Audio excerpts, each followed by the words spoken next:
গরুর বাছুরটাকে কয়েক ঘন্টার জন্য শাস্তি দিয়ে দিলাম। এবার বুঝেছো না? কি আনন্দ, কি ভালো লাগতেছে আমার। এটা পরাই দেওয়ার পরে কি যে ছটফট করতেছে, ছুটতেও পারতেছে না, এটাও ছাড়াইতে পারতেছে না। আসসালামু আলাইকুম রহমতুল্লাহ। প্রিয় দর্শক, কেমন আছেন? এই যে দেখতেছেন গরুর বাছুরের পায়ে এটা খুরা রোগ বলে, খুরা রোগ হয়ে গেছে আমার এই বাছুরটার। তো আল্লাহর অশেষ রহমত, শুধু এই বাছুরটারে হয়েছে, অন্য অন্য পাশের যে গরুগুলো আছে বড় গরু, ওগুলার হয়নি। আল্লাহর কাছে লাখ লাখ শুক্রিয়া, কারণ এই রোগ হইলে, এটা একটা ছোঁয়াচে রোগ, এই রোগ হইলে অন্যান্য গরুদের হয়। তো আমি এই রোগের ট্রিটমেন্ট দেওয়ার জন্য কিছু ইনস্ট্রুমেন্ট রেডি করলাম। ইনস্ট্রুমেন্টগুলোর মধ্যে হলো গরম পানি, তারপরে এটা হলো নেভানল পাউডার, এটা অ্যান্টিবায়োটিক পাউডার, আর আছে হলো সাথে হলো পটাশ, যেটা বাজারে 10 টাকা 20 টাকার প্যাকেট পাওয়া যায় আমাদের এইদিকে।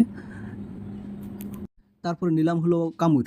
কামুর ওই যে মুখ ঢেকে রাখার জন্য, মুখ যেন পাউডারটা দেওয়ার পরে এটা যেন ছাড়তে না পারে। ছাড়লে কিন্তু পাউডারের যে গুণাগুণ সেটাও থাকবে না। দ্বিতীয়ত হলো মশামাছির যে আক্রমণ সেটা আরও বেড়ে যাবে, ওখানে ডিম পারতে পারে। যার কারণে আমি এই কামুরটা বাজার থেকে নিয়ে আসলাম কিনে। তো আমি প্রথমে এই পটাশটা কিছু পরিমাণ, মানে যেহেতু পানি কম সেই অনুযায়ী কিছু পরিমাণ পটাশ আমি দিয়ে দিলাম গরম পানির মধ্যে। তো গরম পানির মধ্যে দিয়ে আমি ভালো করে এটা নাড়িয়ে আমি এটা মিক্স করে নিলাম। তারপরে আমি এই পটাশ দিয়ে ভালোভাবে আমি বাছুরের যে পায়ের যে ক্ষতগুলা, বিশেষ করে পাটগুলোই ভালোভাবে আমি ধুয়ে নিচ্ছি, এই দিয়ে ঘষে ঘষে, সোবা দিয়ে ঘষে ঘষে তো ধুয়ে নিচ্ছি। কারণ এটা পটাশটা এমন ভালো কাজ করে যে এটা টোটালি জীবাণুটাকে ধ্বংস করে ফেলে, ওখানে যে জীবাণুগুলো আছে। তো আমি আসলে বলে রাখি আপনাদের, আমি যদি এখানে ডাক্তার এনে এটা চিকিৎসা দিতাম তাহলে আমার অনেকগুলো টাকা চলে যেত। আর এখানে আমার বেশি টাকা যাচ্ছে না, মাত্র 40 থেকে 50 টাকা আমার এখানে যাচ্ছে। তো এই জন্য আপনাদের পরামর্শ বা আমার পক্ষ থেকে একটা পরামর্শ এটা, যেটা হলো এই ধরনের সমস্যা হলে আপনারা ডাক্তারের কাছে দৌড়াদৌড়ি করবেন না, ডাক্তার নিয়ে আসবেন না হুট করেই। কারণ ডাক্তার আনলে বিভিন্ন ধরনের আপনাকে ভয় দেখাবে, ভয় দেখাই আপনাকে এই অনেক টাকা আপনার চলে যাবে। কারণ আমাদের পাশেই একজনের এরকম সমস্যা হয়েছে। তো ডাক্তার বিভিন্ন ধরনের ওষুধ দিয়েছে, ভালো হয়নি। পরে একজন, মানে যারা গরু খামারি যারা জানে, তাদের পরামর্শে সে এটা এভাবে ট্রিটমেন্টটা দেওয়ার পরে আল্লাহর রহমতে ভালো হয়ে গেছে। তো আমি আপনাদের এই পরামর্শ দিচ্ছি, যারা দেখেন, যারা গরু পালেন, এই ধরনের সমস্যা হলে আপনারা হুট করে ডাক্তার নিয়ে আসবেন না। তো দেখেন আমি ভালোভাবে মানে পরিষ্কার করে করে ফেলছি পটাশের পানি দিয়ে।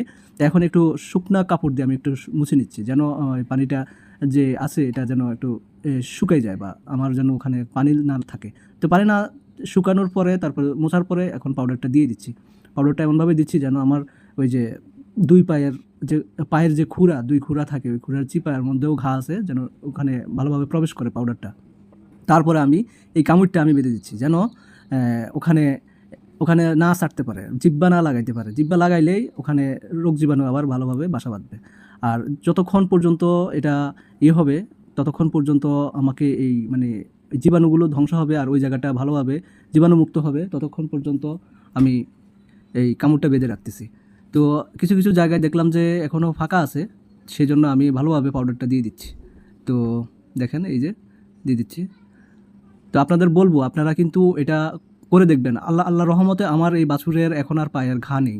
আমার এই ভিডিওটা অনেক আগের করা, আমার এই যে কিছুদিনের সমস্যার কারণে, ইন্টারনেট বন্ধের কারণে আমি করতে পারিনি, পোস্ট করতে পারিনি। তো এখন দিলাম। ধন্যবাদ আপনাদের সবাইকে।